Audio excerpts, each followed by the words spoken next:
Fertility issues లో 50% of the times husband factor అని already ఇంతకు ముందు చెప్పాను. బట్ దీనికి సొల్యూషన్స్ ఏంటి? Hi, I'm doctor Pratyusha, fertility specialist at KIMS fertility IVF centre, Guntur. Semen sample లో స్పర్మ్ లేనప్పుడు causes can be different. So first వచ్చేసి హార్మోనల్, అంటే బ్రెయిన్ నుంచి ఈ స్పర్మ్ ప్రొడక్షన్ కి కావాల్సిన హార్మోన్స్ ప్రాపర్ గా సిగ్నల్ ఉండకపోవచ్చు. సో ఇలాంటి కండిషన్స్ లో ఎలా అయితే ఫీమేల్స్ కి ఐవీఎఫ్ ట్రీట్మెంట్ ద్వారా ఎగ్స్ గ్రో అవ్వడానికి ఇంజెక్షన్స్ ఇస్తామో, హస్బెండ్స్ లో కూడా అలానే ఇంజెక్షన్స్ ఇవ్వచ్చు. బట్ మీరు అనుకుంటున్న టెస్టోస్టిరాన్ ఇంజెక్షన్స్ కాదు.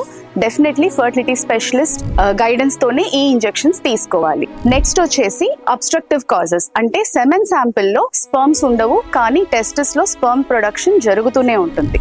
సో ఇలాంటి కండిషన్స్ లో ఎలా అయితే ఫీమేల్స్ లో ఐవీఎఫ్ లో ఎగ్స్ ఓవరీస్ నుంచి రిట్రీవ్ చేస్తామో, అలాగే స్పర్మ్స్ కూడా టెస్టిస్ నుంచి రిట్రీవ్ చేస్తాం. So always mutual understanding is a must. కొన్ని కండిషన్స్ లో జెనెటిక్ ఇష్యూస్ ఉంటాయి.